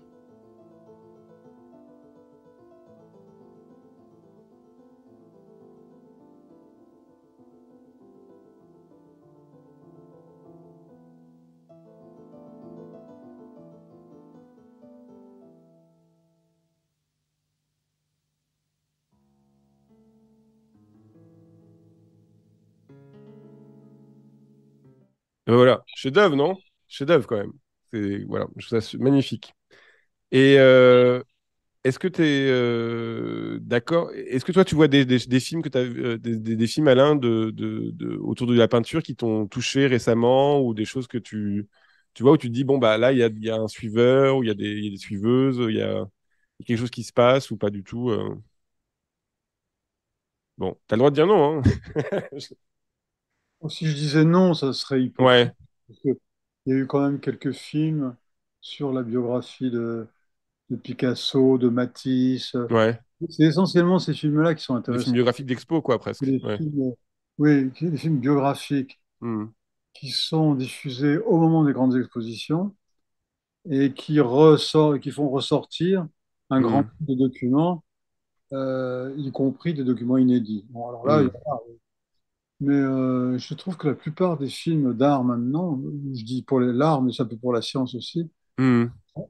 accablant le son, la musique. Il y a un tel bruit, telle violence de musique que Hmm. c'est pas audible. Et même quelquefois sur des objets, des choses qui diffusent elles-mêmes des sons naturels intéressants, il y a en plus une musique tonitruante. Évidemment, bon, je ne veux pas couper l'herbe sous le pied des musiciens, mais Hmm. trop, trop, trop. C'est fou. Et ça, d'ailleurs, c'est une chose qui m'a marqué quand j'ai fait les montages de tes films, là, pour préparer l'émission, c'était le fait qu'il y avait que tu t'autorisais, mais des silences. C'est-à-dire, tu fais une Ouais. phrase qui s'arrête, et d'un coup, il y a un silence. Et Je moi, ça me mettait dans des choisissais, angoisses de je Twitcher, choisissais de commentateur. Quoi? Ouais. je choisissais des musiques Oui, qui assez doux. savaient, qui étaient en Hmm. rapport, disons, avec l'époque. Bon, c'est pas toujours facile, pas toujours Hmm. Sur- possible. sur- Surtout Je pour choisissais l'ASCO. des Ouais. musiques qui correspondaient avec comment on pourrait dire, avec le mood de, Hmm. de l'époque, quoi. Et t'avais fait un film aussi sur la beauté animale, non, c'est ça? Sur Oui. l'exposition. Ouais, parce que ça, C'est je l'avais pas bon, vu. un peu un film de circonstance Ouais, bien sûr. euh, pour une exposition, quoi. C'était super cette exposition. C'est pour ça que Tu j'en parle. peux Parce que pas faire j'avais. n'importe quoi dans ce cas-là. Ou alors, Hmm. ouais, si on pourrait faire n'importe quoi, mais la moindre déshonnêteté, c'est de faire quelque chose qui rende compte, disons, de l'exposition et qui donne envie aux gens d'y aller. Puis voilà, bah, Hmm. on peut Il y a quelque chose, difficilement. il y a quelque chose qui m'a beaucoup touché aussi dans le fait de revoir les palettes, là, c'était le fait que qu'est-ce qui avait vieilli et qu'est-ce qui n'avait pas vieilli dedans. Et ça m'avait pensé à la série, je sais pas si tu connais Franco Maria Ricci, les livres Franco Maria Ricci, c'est une série c'est des journaux de luxe comme ça Ah, sur la beauté de l'art, qui sont connus parce qu'ils montrent beaucoup des sculptures sur des fonds noirs, comme ça très ouais. sombres. Et ce qui est très beau, c'est que c'est des magazines qui peuvent être datés des années 80, 90 et tout ça. Et la seule chose, donc la beauté des objets d'art ne vieillit pas, les pages ne vieillissent pas, qui sont de l'art ne vieillissent pas. Et puis d'un coup, il y a une pub qui est une pub pour une Ferrari des années 80, où là, ça a pris un coup de vieux terrible, quoi. Et là, dans les palettes, je trouve que le texte n'a pas du tout vieilli. D'ailleurs, vous pouvez les retrouver dans des livres comme ça, dans Folio. Les textes sont publiés comme ça. Et Il y a un folio palette, en fait. ouais, j'ai pas trouvé le Folio Palette, je t'avoue. Donc, j'ai trouvé celui-là, mais voilà. Mais je l'ai à la maison, mais bon, j'ai une bibliothèque trop bordélique. Et donc ça n'a pas vieilli du tout. Tes mouvements de caméra n'ont pas du tout vieilli. Les œuvres en elles-mêmes, franchement, ça n'a pas vieilli.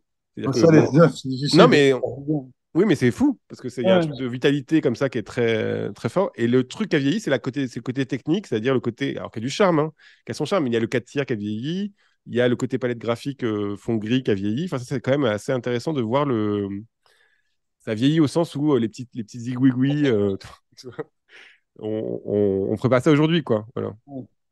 Et ça, c'est quand même assez étrange comme ce rapport au temps. Toi, tu.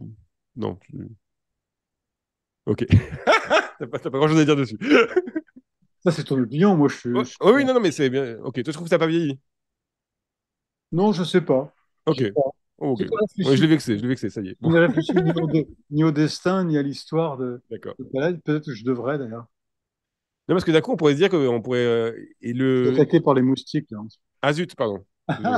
Mais c'est pas grave. Moi, je suis attaqué par la tempête, toi, c'est les moustiques. Bon, bah voilà. Euh, Estime-toi heureux d'avoir des moustiques. Parce que moi, les fenêtres ouvertes, les lumières allumées, il n'y a plus aucun moustique à Saint-Ouen. Bon, depuis 4 5 ans, mais bon, voilà. Alors, on passe à la deuxième partie de l'émission. Je t'ai demandé, donc on a fait une deuxième partie un peu comme sous le principe de l'émission d'habitude, voilà, sous j'ai des questions un petit peu plus, voilà, qui changent par rapport à quand j'interviewe un peintre. et je t'ai demandé une de tes œuvres dont tu étais particulièrement fier dans ta carrière, et tu m'as proposé ton premier roman qui s'appelle Valparadis, qui date de 2004, qui est quand même le Goncourt du premier roman, s'il vous plaît. Il était édité chez Gallimard et là il est en folio, et c'est donc sur une vie de marin. 27 mois. Toi, tu as été sur un pilote. C'est un pilotin, on dit, c'est ça? Quelqu'un qui va sur un. J'étais sur un paquebot et ensuite Voilà. matelot dans la marine nationale pendant mon service militaire. Pendant 27 mois, quand même. Ah Donc, oui, ça, oui, c'est bon, ouais, on c'est rigolait. pas rien, quoi. 27 mois, c'est pas rien, quoi. Et ça, c'est un peu comme Manet. D'ailleurs, Manet avait fait ça pendant une année. Les gens Ouais. qui ont été pilotin, c'est incroyable. Manet, Baudelaire, À Baudelaire, je savais pas. Ouais. ouais, il y en avait plein, plein, plein comme ça qui ont été dans la marine. Bon, Pour, j'espère que toi, t'as pas ramené la syphilis avec tout leurs ça, mais parents les jetaient dehors contrairement à Manet. pour leur apprendre le monde, quoi. Ouais. Et donc, ce roman, tu peux nous en parler un petit peu? J'avoue que j'ai pas eu le temps de le lire parce que tu m'as donné la référence hier. Donc, je suis désolé, j'ai pas. Ce roman, il a deux sources.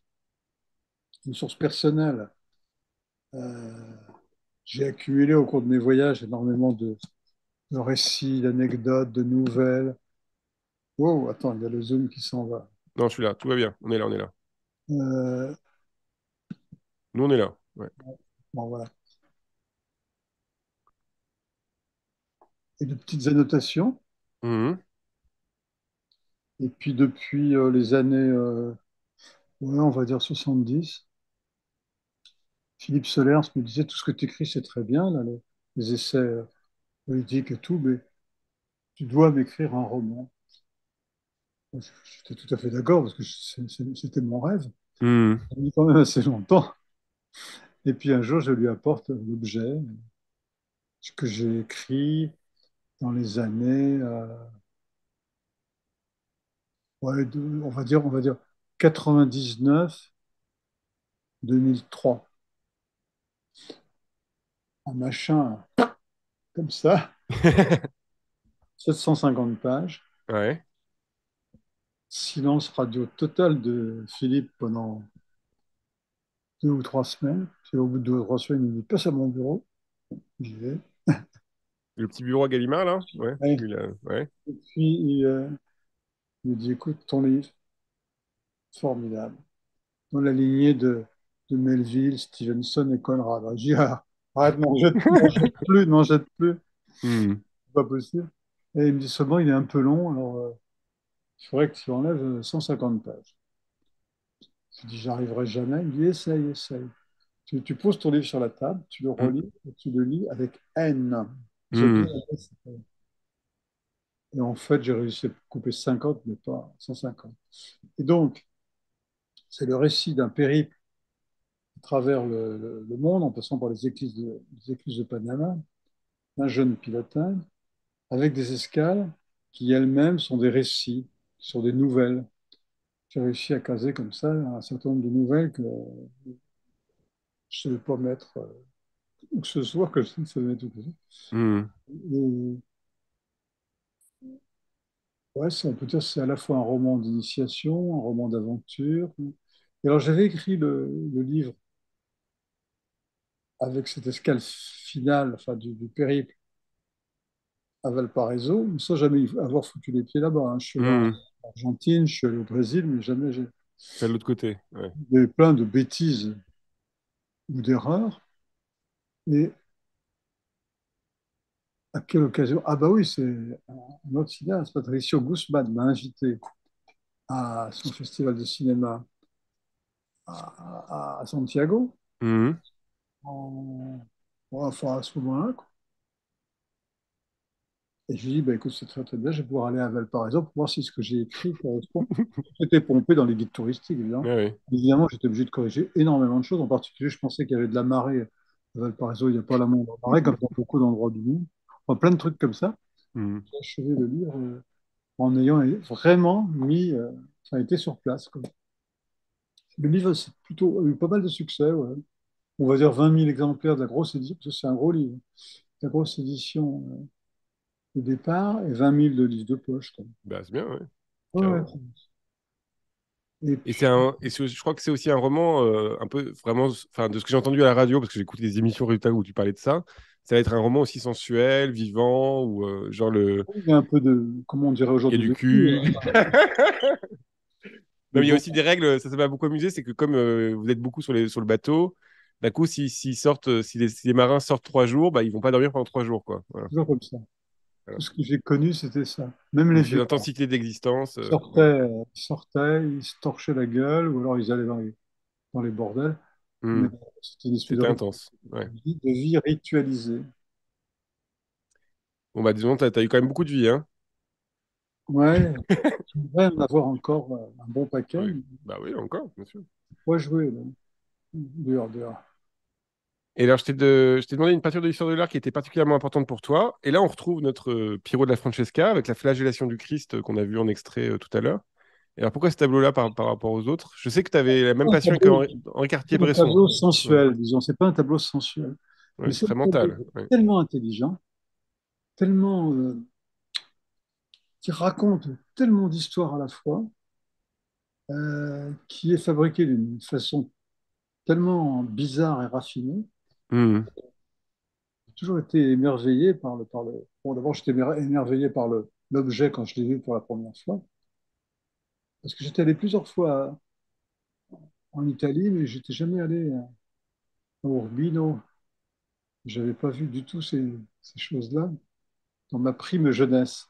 Et là, Hmm. je découvre que, comme je disais tout à l'heure, ce tableau accroché sur le mur sur un fond bleu, Ça, on l'a vu en vidéo, ouais. Ouais. avec les bords un peu rongés par les vers et tout. Mais c'est pas ça qui m'a Hmm. intrigué. Ce qui m'a intrigué, c'est comment c'est fait. On voit toute l'histoire du tableau à travers l'image elle-même, c'est-à-dire les poncifs, les personnages, La ligne des perspectives, ouais. Ouais. les objets ou les plantes, par exemple, comme le laurier, qui veulent dire quelque chose, les escaliers au fond du palais de Judas, de Pilate, qui veulent dire aussi, enfin, Hmm. tout est codé. Ça m'a vraiment émerveillé. C'est peut-être pas le tableau, bon, il y a peut-être des tableaux plus sensuels, disons, que j'aurais préféré, mais celui-ci, il m'a toujours laissé complètement. Puis il y a une lumière de clarté aussi, il y a une lumière quand même très Oui, particulière. oui, oui, Ouais, même les ombres sont claires, quoi. Ouais. un tableau Ouais. fou. Ouais. Et je me souviens que dans les. Alors, je sais pas si c'est un vieux. Là, pour le coup, je l'ai pas vérifié, mais je me souviens que dans le palette, tu racontes, tu montrais quelle taille faisait Jésus-Christ par rapport au. On pouvait deviner quelle taille faisait Jésus-Christ, c'est ça, hein, par rapport à la perspective. Ouais, c'était complètement. 1m70, 1m67, je crois. Non, c'est ça. Comme ça, enfin, J'ai oublié. Ouais, j'aurais dû retrouver, mais je trouvais ça fou que on avait reconstitué la taille du Christ par rapport à cette histoire-là, quoi. Et alors, je t'ai demandé une peinture de l'histoire de l'art que tu n'aimais pas, que tu ne comprenais pas encore ou que tu rejetais. Et là, on va parler de ce qu'on en a parlé tout à l'heure. Donc, on va vous montrer un extrait Nice pendant qu'on se parle. Donc, c'est ce que tu n'aimes pas d'abord, c'est toute cette manière de mettre en scène dans la vidéo aujourd'hui, avec tous les effets. Alors, ça, malheureusement, tu peux pas voir l'image, mais je peux te dire que c'est dégueulasse ce que j'ai fait comme montage. C'est toute la manière qu'ont les nouveaux documentaristes, comme ça, justement, à nous faire rentrer dans les tableaux, à mettre des détachements de Véronèse, là où d'un coup, il y a des espaces, des l'eau faux qui espaces. s'envole, tout ça. Ouais, voilà. Ouais. Ça, c'est vraiment ce que j'ai trouvé comme vidéo. Donc, ça, c'est c'est une manière de. C'est un manque de. Moi, là où je comprends pas, c'est le fait que ça ramène un truc où la peinture serait pas assez. Oui, voilà, c'est ça. Et là, on peut pas le voir. Et là, on le voit en fait pendant que l'on parle, mais toi, tu peux pas le Ouais. voir. Mais voilà. Mais nos auditeurs le voient. Mais en gros, c'est ça que quand même le gros problème, c'est d'abord de montrer que c'est comme s'il y avait un plus à le voir en vidéo qu'en Ouais. peinture, quoi. Ouais. Donc, c'est vraiment pas comprendre la grammaire de la peinture, quoi. Ouais. Et puis, avec toujours les mêmes défauts, c'est-à-dire les commentaires lourds, la musique lourde. Enfin bref, une espèce de Hmm. lourdeur généralisée qui fait que souvent, ça n'a aucun intérêt. Et toi, quand tu filmais, quand tu faisais palette, ça, t'avais la main qui tremblait un peu quand même. Enfin, il y a un côté, il y a un respect, j'imagine. C'est un peu la trouille parce que Ouais. je disais, faut pas se planter, quoi. Hmm. Faut pas faire n'importe quoi. Il faut être sûr d'aboutir à un 30 minutes. Ils n'ont pas tous fait 30 minutes, hein. J'en Ouais, ai vu ouais. Ouais. qui ont dépassé. Euh, Lascaux, j'ai fait 1 heure. Euh, Pierrot, j'ai fait 45 minutes. Hmm. Mais j'ai essayé chaque fois de rester vraiment honnêtement, disons, Hmm. les normes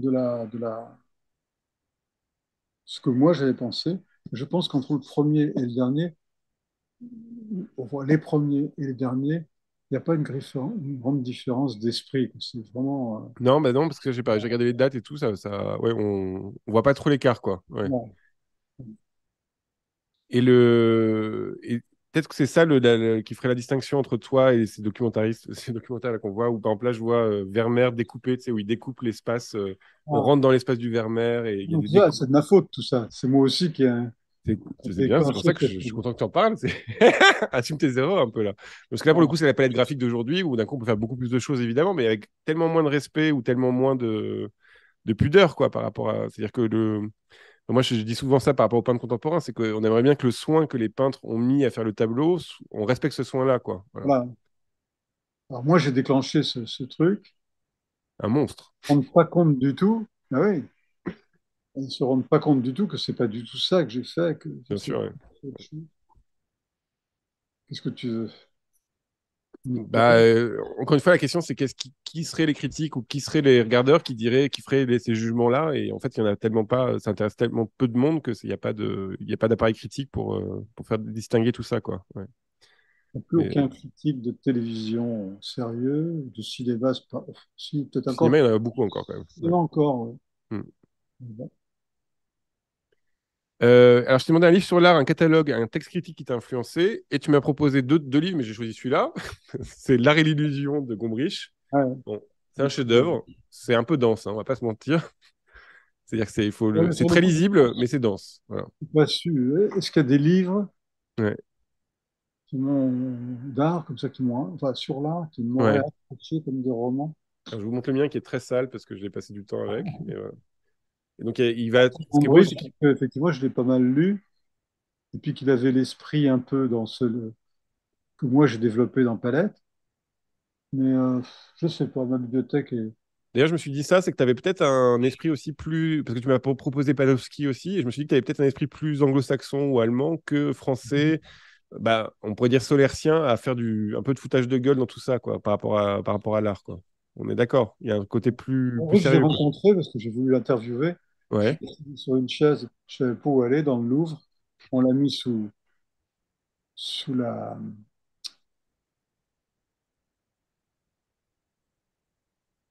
je sais Le plus comment- Missou, la cour carrée. le quatrième, non, le quatrième poussin, c'est quoi? C'est Ah, bah, c'est l'hiver.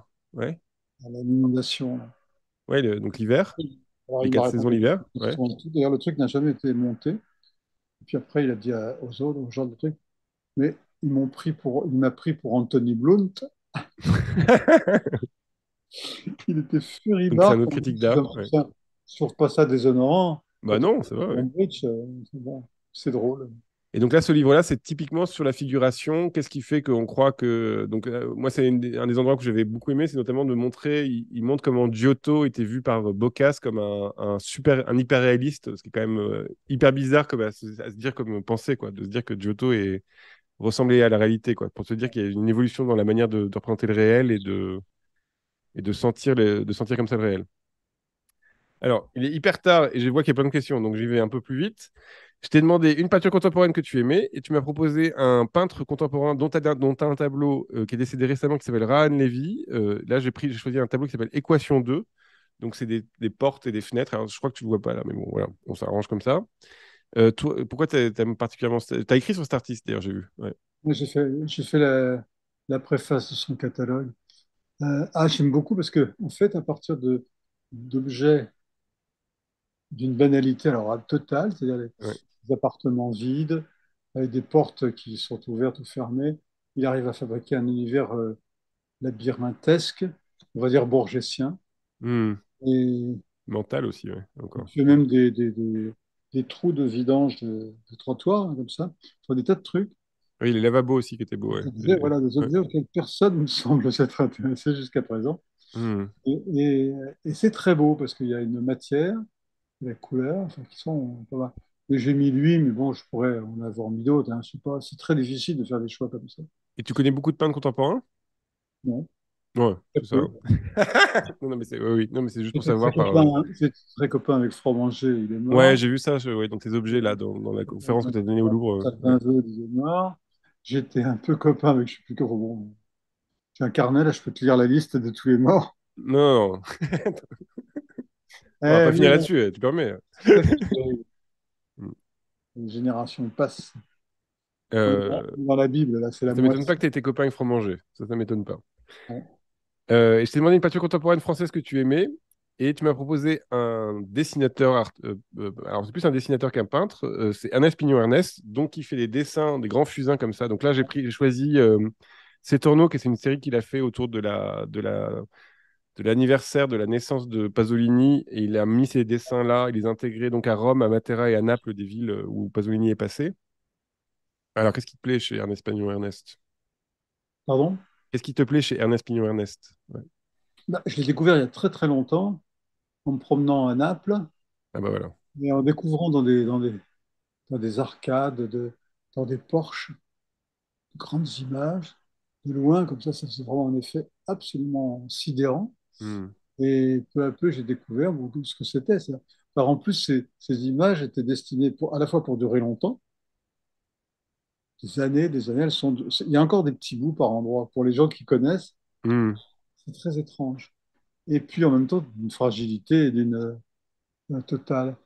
J'aime bien le fait que c'est un peintre ou c'est un dessinateur à la fois très académique et en même temps, il met ses images dans une situation non académique. Hmm. C'est ça qui m'a intéressé. Il y a aussi le fait que l'académisme, c'est un charme pour les gens. Contrairement à ce que. Non, mais je veux dire, c'est qu'il y a un truc des. C'est un grand Bah, dessinateur. carrément. Ah oui, non, mais ce que je veux dire, c'est que presque le gâcher à le mettre dans la rue comme ça, il y a Ouais, je pense que ça rend les gens sensibles. Ça fait un trou dans le réel, quoi. Il y a un effet. ouais, ouais, Ouais. absolument. Non, puis quand on les voit de loin, comme ça, dans une rue de Naples, Hmm. c'est ce bonhomme qui est accoudé. Il y a un Pasolini, je crois, qui est accoudé contre un pilier, comme ça. Il a fait des choix politiques, des fois aussi. Il a fait, par exemple, je Oui, pense, les morts de la commune sur les escaliers de. c'est pas ce que je préfère. Ah ouais, moi, j'aimais bien ça. Mais bon, moi, j'aime bien la commune. Enfin, j'aime C'est bien pas ce l'idée que je préfère comme on intègre thématique. les morts, quoi. Ouais. Le Sacré-Cœur, il y a quand même pas beaucoup on a une Ouais, approche du non, Sacré. c'est bien. Voilà, ouais. Enfin bon, c'est d'autres histoires. Je vous conseille de regarder des vidéos de Henri Guillemin, si ça vous intéresse. Vous mettez Henri Guillemin commune dans YouTube, vous allez voir, c'est super passionnant. Bon, alors il y a eu plein de questions. Il est déjà hyper tard, donc on a demandé beaucoup d'efforts à Alain déjà. Donc je vais demander à Nice de nous poser les questions qui sont passées. Vous êtes encore là, vous êtes tous là. Il n'y a personne à bouger. Très bien, merci, c'est hyper gentil. Donc sur Twitch. Donc Nice, est-ce que tu peux Oui, nous donner quelques questions? vous avez réalisé avec un épisode de Palette l'un des meilleurs documentaires sur Picasso. Que pensez-vous de sa réputation actuelle qui est, d'après moi, non seulement le fait d'une falsification de sa vie, mais aussi un jugement injustifié sur sa peinture? Bim. T'as entendu ou pas? Hein. Ouais. J'ai un peu entendu, mais j'ai pas compris. T'es dans la merde. À quel film ça faisait référence? Alors, tu as fait un film sur Picasso Ouais, et la personne te demande ce que tu j'en ai fait penses un sur de. Picasso et Foucault, Voilà. pas Oui, Palette, et un sur pas Picasso. voilà. Là, je pense que c'est le palette de Picasso. Et là, la question, c'est qu'est-ce que tu Ouais, penses de la réception de Picasso aujourd'hui qui serait problématique, les histoires, voilà, les histoires de MeToo, de violence contre les femmes et tout ça. Caravage avait tué un type, deux gars étaient un voyeur. Enfin, je sais pas, on pourrait trouver. Et antisémite, ouais.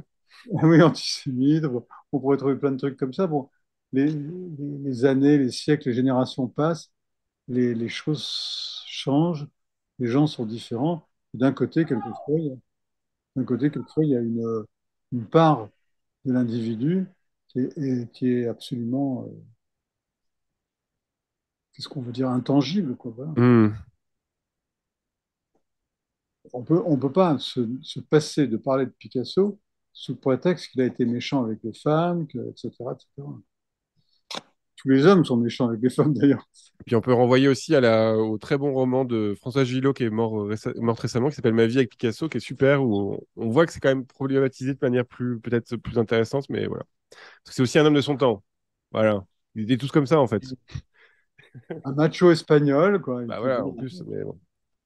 Voilà. Bon, j'aime bien parce que j'ai répondu ça à France Info, j'ai répondu autre chose, mais voilà, je ne me trouve pas très bon. Une autre question, Nils? L'intérêt pour le détail des œuvres vient-il d'un historien de l'art comme Daniel Arras? Alors, je pense que c'est un peu parallèle. D'ailleurs, Daniel Arras, il Ouais, prenait des bien photos sûr. dans tous les sens. Ouais. Ouais. Ouais, j'ai beaucoup aimé Daniel Arras. J'étais très triste de sa disparition brutale. Enfin, Tu l'as connu? brutale, oui. Pas si Ouais. brutale que ça, parce que c'est une maladie qui l'a rongé et qui l'a emmené, je sais pas, en 2 ans à peu près. Hmm. Oui, son œuvre est formidable. Tout à fait. Et lui, il a un peu la même. Alors, il n'a pas totalement le même rapport à ça que toi, mais lui, il prenait des photos un peu au hasard, et d'un coup, il regardait les photos après. C'est-à-dire qu'il apprenait à Ouais, voir en prenant les photos, en regardant les photos, quoi. Ouais. absolument. Mais Entre c'est pas. autres, Ouais, oui, entre autres, mais c'est il y comme avait ça plein de. qu'il. Ouais. Et ça, c'est aussi intéressant. Toi, tu prends des photos quand t'es devant un tableau ou pas? Tu le prends en photo, des morceaux. Je veux dire, un tableau sur lequel je fais Non, tu te balades, tu vas à un musée. Est-ce que un tu prends des photos? enregistrement. Ouais. Si le tableau me provoque un choc, oui, oui, Et tu le absolument. prends en entier ou des morceaux? Les deux, mon Ok. colonel. Les deux. Très bien. Parce que c'est quand même une autre manière de. Enfin, c'est la. L'innovation technique a fait quand même qu'on a une autre manière de le voir, quoi, quand même. Ouais. Alors, moi, je trouve Ça que le haut. dépend si c'est un tableau que tu découvres dans un petit musée de province dont tu n'as jamais entendu parler et dont tu ne sais pas si dans ta bibliothèque tu as le un catalogue ou un Oui, bouquin. alors là, tu le prends, tu On mitrailles. peut le Ouais, prendre. ouais, bien sûr. Mais même maintenant, aujourd'hui, les photos que tu prends avec ton iPhone sont meilleures que une photo catalogue, hein, je suis obligé de Dans le les dire. vieux Mais... livres. ouais, ouais. Une question, Nils? Avez-vous eu des retours de peintres qui vous ont confié que vos documentaires les ont aidés à peindre et les ont inspirés? Ça, c'est une question. Oui, j'ai même des jeunes gens qui sont venus souvent dans des rassemblements, dans des projections en province, qui sont venus tout timides me dire, ah, j'ai vu Palette dans les années, il y a une dizaine d'années, j'ai décidé de devenir plein de ça, c'est authentique hein, ce que je raconte. Mais j'en suis sûr, j'en suis certain. C'est aucun. De dire, Ouais. j'ai décidé de devenir peintre, enfin de faire de la peinture, j'ai gardé mon boulot, mais je peins tous les jours, etc., etc. Hmm.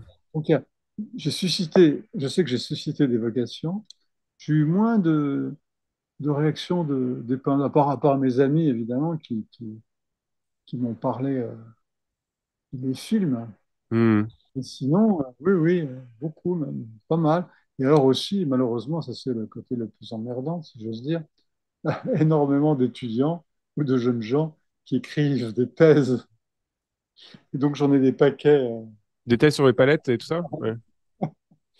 de thèses, des thèses de 100 pages sur un film dont le commentaire tient en 12 pages, quoi. Ah oui, bien sûr, ça c'est. Ah, Hmm. ça, j'en ai eu beaucoup, beaucoup, beaucoup. Comme je te Hmm. réponds, je faisais au moins des feuilletés, ensuite d'envoyer un petit mot pour dire que je l'ai lu, que c'est passionnant, etc. Et tu t'es jamais retrouvé avec j'imagine des étudiants en histoire de l'art qui, par exemple, s'amuseraient à faire des films. Enfin, moi, j'ai une amie là qui s'appelle Pauline Lachy qui était à la Villa Médicis où j'étais avec à la Villa Médicis avec elle. Elle s'est mise à faire un film euh, de sa thèse, quoi. C'est-à-dire que d'un coup, bah, reprendre, allez, on assume le pouvoir de la vidéo et on peut en faire des choses, quoi. Ça, t'as pas eu beaucoup de choses comme ça. Si, alors j'ai eu une parodie de Palette, je sais pas où elle est. Oh, j'aimerais trop la voir. Ouais, moi j'aurais bien aimé la garder. Bah, si Et- quelqu'un en et entend parler, n'hésite pas à J'avais m'écrire. Ouais. des gens d'une école d'art. Alors est-ce que c'était à Strasbourg, est-ce que c'était en Hollande ou en Belgique? Il me Ouais. semblait que c'était dans un endroit même étranger et qui était revenu avec un film très comique où il parodiait en fait tout ce qui est. Voilà. Hmm. Et ça c'est drôle. Ouais. C'est très. Non, ce que je veux dire, c'est que là, moi, ce qui m'intéressait, c'était de montrer aussi, encore une fois, un vocabulaire de cinéma que tu as inventé et qu'on pourrait très bien l'appliquer à plein de choses aujourd'hui, quoi. C'est-à-dire, c'est Ouais. pas, c'est encore ouvert, quoi. C'est une boîte à outils presque. Ouais. Mais bon. Encore une fois, c'est une grammaire qui est prête à être utilisée, quoi. Mais bon. Une autre question, Nils? Oui, une dernière question. Votre épisode de Palette au sujet d'Andy Warhol est, à ma connaissance, la seule œuvre critique qui rend la justice à la plasticité de sa peinture, et non seulement au concept. Comment expliquez-vous cette cécité critique? Ouais, c'est bien écrit, mais alors. T'as entendu ou pas? Ouais. Ouais, ouais. Ça manque de Warhol, c'est ça qu'on Non, dit. non, non, elle disait que c'était ton Warhol, ton palette Warhol rendait justice au côté plastique de la peinture, pas que au côté conceptuel, quoi. C'est-à-dire la matérialité des tableaux de Warhol. Ouais. C'est-à-dire qu'en fait, je me suis rendu compte que Warhol n'était pas pris au sérieux, en fait, Mhm. dans l'académisme, disons. Et moi-même, j'étais Ouais. pas warholien, a Ah priori. ouais. Comme ça. Et puis en regardant bien, en cherchant bien, j'étais assez émerveillé. En plus, toutes les conditions de tournage ont été assez extraordinaires parce que les Warhol étaient dans un entrepôt boulevard McDonald, un entrepôt Mhm. blindé, évidemment, où toutes les œuvres de Pompidou étaient stockées. Et quand on a sorti cette espèce d'énorme tableau de Ten Mises, je me suis dit quand même, ce type, pour faire un truc pareil, il y Ouais, avait il faut le quelque vouloir. Ouais. chose. J'ai commencé à travailler là-dessus. Et puis je me suis dit, bon, bah, c'est drôle parce que, en fait, les Ten Mises, c'est 10 fois le même motif avec plein de petites vagues. C'était exactement pour Palette, en fait. Hein. Mhm. C'est-à-dire 10 fois le même motif, Avec des variations. avec Ouais. des petites variantes, des petits machins, des petites bulles, des petits trucs.